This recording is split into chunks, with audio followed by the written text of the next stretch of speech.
Hello everyone. In this video we are going to discuss the coronaviruses.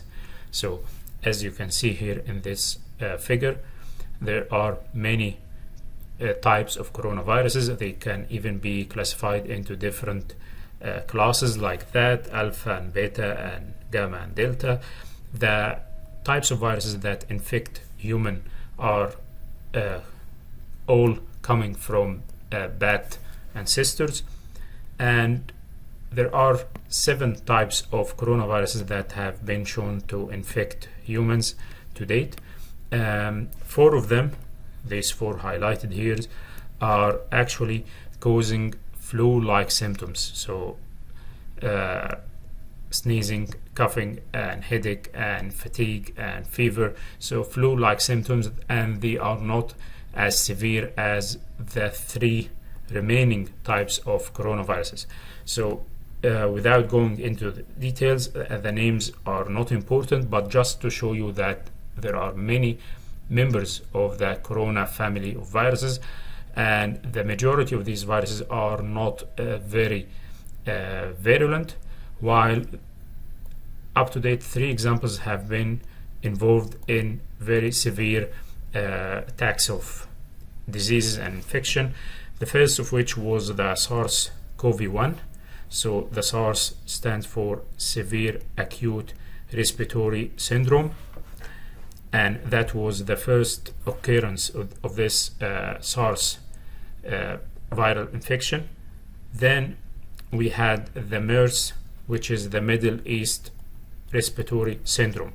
So the case of the SARS-CoV-1, as we said, the bat is the ancestor, and the intermediate host was found to be the cats, from which the virus has been transmitted to human.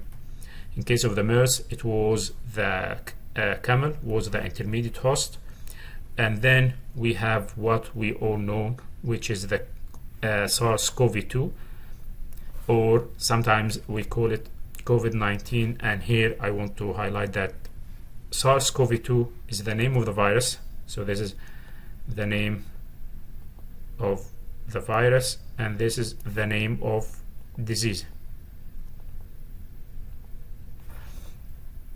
So coronavirus infectious disease that started in 2019.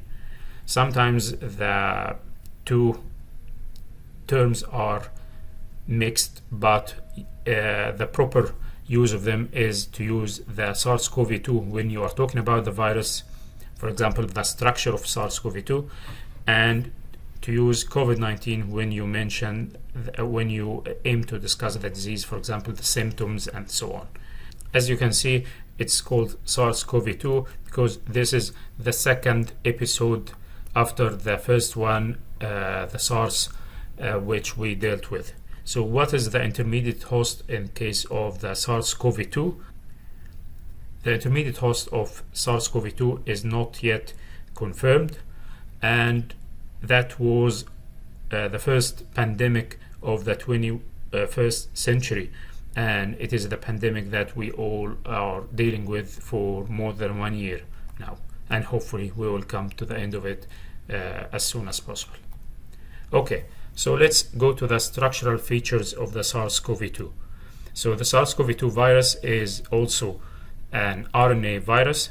This is a positive sense virus, and as you know, positive sense means that you can think of it as a messenger RNA that once it is inside the host cell will be directly translated into proteins that codes for the different parts of the virus. The virus is an enveloped virus. It has many projections on the surface of the virus, and the most important among these is the spike protein. So this one shown here, the spike protein. And one feature is that this is a very large virus compared to the rest of the RNA viruses. For example, the influenza virus is about 13 something kilo base pairs, meaning that it is around 13,000, maybe 400 base pairs. The SARS-CoV-2 is around 30 kilo base pairs, so something like double the size of the influenza virus. And the cells targeted by the SARS-CoV-2 are the pneumocyte cells. So these type 2 pneumocytes, these are the type of cells that are in our lungs, and they have this specific receptor, which is the ACE2 receptor.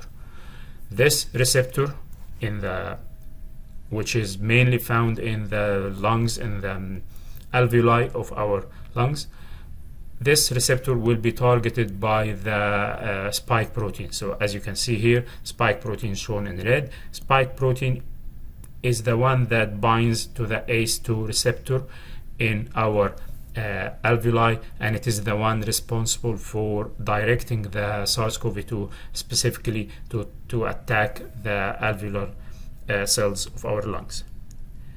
The name of the coronavirus, so this family has the name because of the projections on the surface. They look like a crown under the electron microscope. So because of this halo or crown-like appearance, they are called coronavirus. Okay, this virus is an enveloped virus, and I have asked you before, do you think which virus is more difficult to eradicate or deal with? Is it the enveloped viruses or the non-enveloped viruses? And you can see it here in this slide that viruses with lipid envelopes are less resistant, they are easily to deal with, they are easily to remove than viruses without the envelope. So think about it. The envelope is made of different molecules, majority of which is a lipid. So because of that, it can be very easily removed with alcohol-based washes and detergents. Because of that, we are advised to frequently wash our hands, and that helps us now in our fight against the lipid enveloped coronavirus.